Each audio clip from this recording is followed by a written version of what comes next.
with you. I'm not interested in the third fight for a couple different reasons. Number one, he has to defend that 145-pound title or walk away from it. You know what I mean? Number one. Number two, let's be real.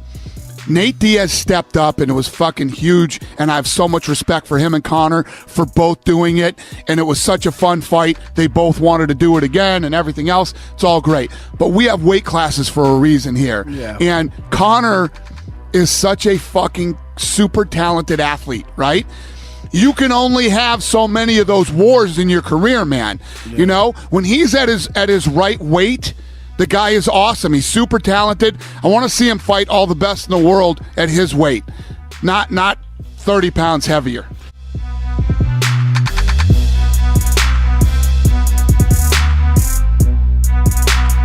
Immediately after my fight, I got a call to fight like 4 weeks later with Khabib, and it wasn't really. I'm like, hey, I just got home, so can you let me chill for a second? I had a 4-month training camp, and I didn't see my wife and kids for a while, so it's something I wasn't interested in fighting 4 weeks later after I just fought. So that was the only last time I talked to them, and since then it's really been kind of quiet. I think I got a call to fight like August 20 or August 27 or something like that, like a 4 or 5 week turnover, and I just don't do that kind of stuff. I never have, never will. I kind of dump my heart and soul into my training camps, and by the time I fight, I've always taken a decent amount of time to give back to my wife and kids before I go back into a training camp deep again. I just don't do things that way. I never did things that way. Some guys do that, like Cowboy and stuff, and them guys I respect. For me, it was like a no before it was even asked, so.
But I'm thinking maybe we do Anthony Johnson versus John Jones to see who gets to fight Daniel Cormier. Oh, that's nice. I like that. Or is that the last thing you want to hear if you're John Jones? You got to go through Anthony Johnson. What a shitty piece of news for John Jones to hear.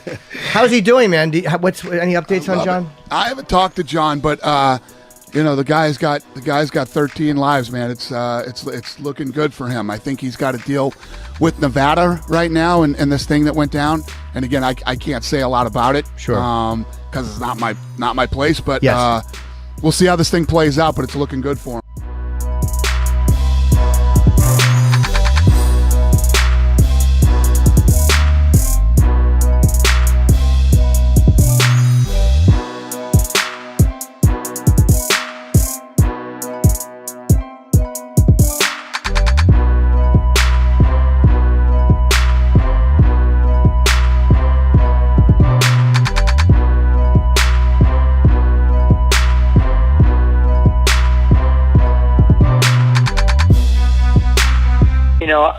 I felt I should have got the instant rematch when I went and met with Dana and Lorenzo and Sean Shelby, and them all telling me that they thought I won that fight. Sitting there telling me to my face that I should still have the belt and that I beat Dominic Cruz. So I figured for sure I'd get an instant rematch. When that didn't happen, I knew I had a tough feat ahead of me of beating Rafael Sensao. Went out there, did my job. So I just don't think there's any way of them denying me that fight.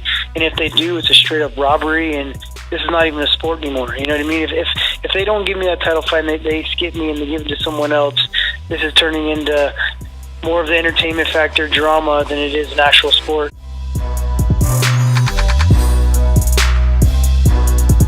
I've got to talk about what's next. There's a lot of options. Some might not be this sport, so we'll see. This is his genius, Gomez. This is part of what makes him so special. After the press conference, he remained completely non-committal and literally left every single option on the table. He said there's lots of options. He even said some may not be in this sport. I don't think he ever fights at 145 again. I think that weight cut is too much. I think he's like, not that there's not fights and challenges out there for him, but for just Conor McGregor specifically, how do you one up? How do you do better than knocking out the former champion in 13 seconds in Jose Aldo? Like how do you've maxed out. You've done it all. Like that's like banging Megan Fox in high school. Like you're never going to be able to beat that for the rest of your life. You've maxed it out. It sounds like Eddie Alvarez, at least on Twitter and other interviews he's doing, he says, screw Conor McGregor, I'm over it. These guys can't fight me. I don't know what that means. I don't know if he's not interested or what. Then there's my favorite one, and that's a mixed martial arts UFC bout with Boxer Amir Khan. Amir Khan tweeted after the fight, amazing fight at the Notorious MMA, showed true heart/balls and guts. Well done, have a good rest. See you soon. Call me, we need to talk. Winky face emoji. But I love Amir Khan fighting Conor McGregor for several reasons. One, it's the first time a prime boxer fights a prime mixed martial artist in MMA. It'll be the very first time. Don't give me this James Toney crap. He didn't train for 5 minutes for mixed martial arts. Two, this is the very first time it makes financial sense for a pay-per-view type draw boxer to fight in MMA. Very first time. There's an argument to be made that Conor McGregor is the biggest pay-per-view draw in all of combat sports right now. With Pacquiao kind of teetering, Mayweather retired, Canelo needs bigger fights to be a huge pay-per-view draw. There's an argument to be made that it's Conor. And thirdly, Amir's the guy that's just crazy enough to do it. He does not have a bigger money fight right now than Conor McGregor.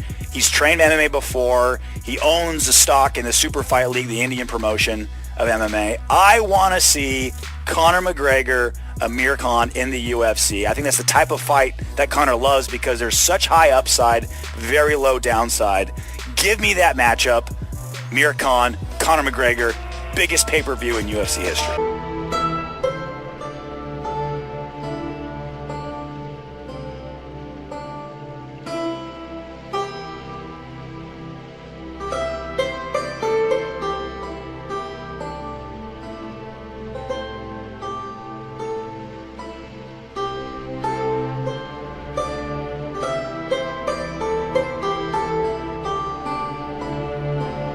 You can't be serious, man. You cannot be serious!